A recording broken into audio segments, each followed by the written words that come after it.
People are starting to wake up to the power of NFT games and how much profits you can earn from them.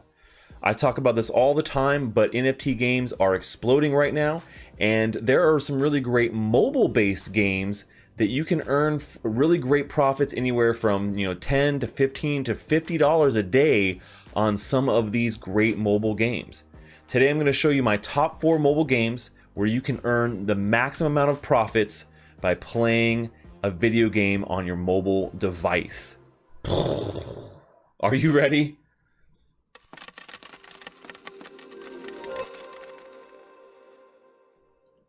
Well, hey there, crypto friends. Thanks again for joining me. So today we're talking all about mobile NFT games that you can profit from on the daily. These are games that you can earn anywhere from $10 to $15, or if you're an avid player, maybe even $50 a day on some of these mobile NFT-based blockchain games. Mobile gaming has exploded over the last few years, and we've seen thousands and thousands of people switching over or moving over to playing on mobile versus playing on desktops or playing console games. And so the mobile section of gaming has absolutely exploded, and NFT games are no exception. Today I'm going to show you my top 4 games where you can earn the most profits from playing these games on the daily. But before we get started with all of that, if you love games, NFTs, and earning money in crypto, then make sure you subscribe to my YouTube channel and smash that like button if you want to continue to earn and maximize your profits with me.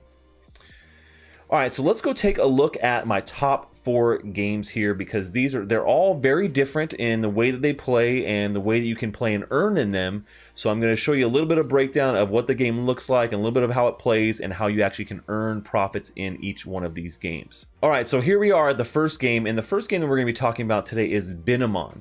This is a cryptocurrency-based mobile game that is on the Draken network, which is not one of the big popular networks, but it has gained quite a bit of popularity on mobile as being a really great Android and iOS-based game that you can earn rewards on. And it's kind of like a virtual pet style game with some RPG battle elements to it. So what you're doing is you're buying these eggs and you're cracking open the Binamon, and they have random different stats, right? So there's 4 different types of Binamon that you can get out of that, and then there's 5 different classes, and so each one of them will have a little bit of different stats. And so you can battle these Binamon in either a PvE or PvP mode. Now, while the initial sale of the Binamon are done in Darkcoin, DRK, you can go and actually hatch these, and then you can level them up and sell them on the marketplace. And you can see here some of the recent sales or recent trades that we've seen here is for some pretty big money. Initially these Binamon, these crypto characters like NFTs, they go for about 800 dark, which is a set price. It's about $32 or so. So this is one of those games that all these games are fairly cheap to get involved in. They do have a some barrier to entry. They're not necessarily all free to play, but you do have to do some small investment up front to be able to get started on this.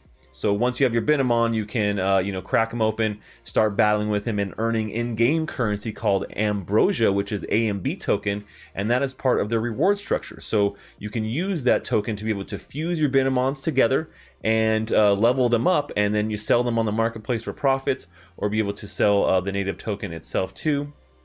For some of these rewards and profits on the daily. And so this is one of those games where if you like a Pokemon style game where you're leveling up your little creatures and battling them against other people's creatures, then I think that you'll actually really like Binamon as a way to earn this. And so this is one of those games where the rate of earning is a little bit less than some of the other ones I'm going to feature here later in the video, but it's a lot of fun. All these games are games that are actually interesting and fun to play. They're not just click games where you get bored and you're like, oh my gosh, okay, I'm earning, but this is boring, right? These games are actually fun to play. So we'll look at a little bit of game footage here from their YouTube channel. And so you can see basically you're breeding, you're fighting, and you're earning based upon what you have there. And so this is what it looks like when you open an egg. you have it pop open, and you get a random Binomon with a random generated assets or class, and also their different levels for power, defense, HP, and MP. And you, as you play these characters, you level them up, right? So leveling them up, you can either do that through fighting, or you can do that through the fusion, right? The fusing of the two characters. And as they level up, they go from being a baby to a teenager to an adult. And of course, the adult Binomons fetch a lot more profit. They're definitely not. It's not the easiest to get them to that level, but if you can and you do and put that time in, they sell for big money on the marketplace. And so you can see here them kind of fusing other Binomons together. You have these couple levels together, and you can fuse it into a more powerful Binomon, which gives you these unique traits. So you can see that it's been upgraded and looks a little bit different too. So that's a pretty interesting aspect of what Binomon has going on. So yeah, so with Binomon, it is very easy to be able to play, have fun, and do this on mobile, and continue to earn while you're battling your pets and keeping up with your virtual Binomon pets. But like I said, not the highest of the 4 different games that we're talking about today, but still tons of fun, and a game that is very up and coming. They have a huge roadmap where they're building out a whole metaverse. So the game you have right now is definitely going to be expanded over the next couple of years, and they're being very aggressive about that roadmap as well. All right, so the number 2 game that I'm going to be looking at is called League of Kingdoms. League of Kingdoms is a virtual, land-owning game that it's kind of like one of these builder games like Age of Empires, right? Where you have your empire, you're building it up with different pieces, and based upon the rating of your land, if you own these land NFTs, you earn daily rewards in Dai. Now, you do have to have a land NFT to be earning these really great high-end rewards, but if you make that initial investment, you can do that. Now, you can play this game for free. It's not required that you have to have a land NFT. You can actually earn rewards in other ways as well by just going out and playing the game and collecting resources, and then minting the resources and selling them on a marketplace like OpenSea. So this game gives you quite a few different ways to be able to earn in it, depending on whether you have an NFT and you've invested in that, or whether you haven't. And so that's why I love the fact that they've made the barrier to entry for this game quite low. A lot of other games don't give you a free way to get started in earning, but League of Kingdoms does. So you can start building and collecting resources even if you don't have a land there, and sell those resources in a marketplace for profits. Now, if you look at it, we can look at a little bit of gameplay here, and you can see a little bit what it looks like building up your kingdom. And one of the interesting things is, if you are a landowner and you are building up your land rating, which is what your daily Dai rewards are based on, you do have to keep that up. So if you don't upkeep your land and it starts to drop in rating, your daily amount of rewards are going to also drop.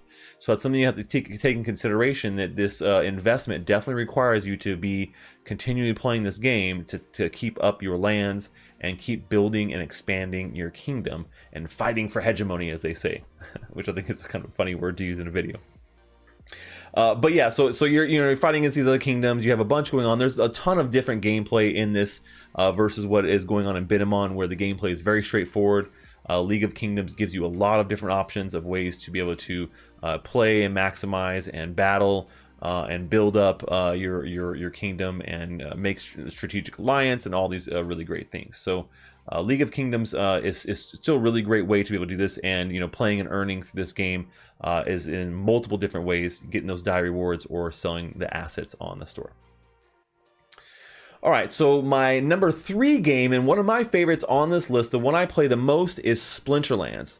Splinterlands is a card-based battling game where you collect different cards and you pick them based upon different criteria for the rules of the game, and it is a way that you can actually, there's ways that you can actually earn in multiple different ways. So not only do you earn rewards by playing each league or each season, which is 2 weeks long. Depending on what rating you get during that season, you get a different amount of rewards. So there's one way of earning there, and then you could sell those cards or rent them out. But then you can also, get these daily quests. And so if you look at the daily quests that they have here, You just follow this and you'll get a reward chest. So there could be a card in there. There could be DEC, which is their in-game currency, dark energy crystals. And so you earn those as you battle as well. So you're earning dark energy crystals when you battle. You're earning rewards when the season ends. You can see there's 12 days in this season. You can also earn rewards by renting out your cards, and you also earn newly rewards with the new token they have, right? The Splinter Shards token, SPS token, and that as actual rewards based upon the amount of cards you have. So Splinterlands gives you a ton of ways to earn rewards, and earn them passively, earn them actively, earn them, based upon your gameplay, how well you do. So it's very skill based as well. And that's a different thing versus some of these other games, is that this is a very skill-based game. And so you can see a little bit of gameplay here for Splinterlands and what it looks like. This is basically what you're doing is you're picking the card lineup based upon some of the criteria. The mana cap and the rules you can see are all set here. The mana cap and what splinters you can use. And the game is an auto battler. Like you don't have to actually do anything once you pick the card. You just go to the thing in here and you can see the battle play out. Here we're doing it in fast time. You can actually usually just skip the results too, but it gives you a good idea of what the gameplay looks like and how you actually battle and what they're doing right in the actual game itself. So Splinterlands gives you a ton of ways to play and earn, and of course you can play this game on iOS or Android, and you can download the app from the Play Store just like League of Kingdoms and Benamon, all available on both platforms. And a very popular game, and this is one of the original NFT games as well. So they have really done a good job of fleshing out all the features. There are guilds, there's tournaments that are built in. There's so many great things to explore in Splinterlands and ways to earn on the daily. And with the recent explosion of their in-game token, the rewards are plentiful, and this is one of the highest grossing in-game rewards for a mobile game that is out there. And last but not least is one of my favorite games as well, which is Axie Infinity. Now this is a game that there is a little bit of a higher barrier to entry. The Axies themselves, you need a team of 3 Axies, and it is a game where you are leveling up your Axies by playing them in the PvE, or you can do PvP. And as these Axies level up, they get a little bit better stats. And the stats are also really just some of their attacks and their cards that they get, because this is a card-based battler, but that uses these Axies as kind of the back end. So the cards that they have available to them are based upon the attributes and stats of each Axie. The Axies are fairly expensive on the marketplace. You're looking that you're going to be spending anywhere between $300 or more per Axie, and you do need a team of 3 to battle it out in Axie. But it is a great mobile game, and if you can get that amount of money or those amount of Axies to get started, then you can definitely earn a good amount. There are people that are earning $50 to $100 a day on Axie Infinity if they're playing very avidly. These are people that are playing 8 to 10 hours a day, so don't think you're going to pick it up for 30 minutes. Most of these games you do have to play quite a bit and be very involved to continue to earn and maximize your profits on the daily. So really take that consideration that you might want to find one that best suits you, and kind of jump in and see what it really costs to play. In conjunction to a game like Splinterlands, it only costs about $10 to get started, which you need for Spellbook. Axie Infinity is a little bit more expensive, but there is a lot going on. There are a lot of players playing, and there's a lot of opportunity there to be earning their in-game token called SLP, which is what you win when you win PvE battles or PvP battles. And so SLP tokens can be used to breed your Axies, which you could then sell those Axies in the marketplace, kind of similar to Benamon, or you could actually just sell the SLP tokens on the market in the same way that we saw with Benamon doing the AMB tokens, the Ambrosia token. So some similarities there in these. And Axies are super cute. Why wouldn't you want to get on Axies if you could, right? So like I said, there's a lot going on there. It is one of the premier blockchain games and is really great and easy to play on mobile in conjunction to some of these desktop games, which you just couldn't do. So these are some of the top 4 NFT mobile games that you can play on both Android and iOS. And they're fairly easy to get started with. Like I said, the only ones that really have a huge cost prohibitive is Axie Infinity, but all of them do have some sort of cost associated with them, give or take, to be able to get going.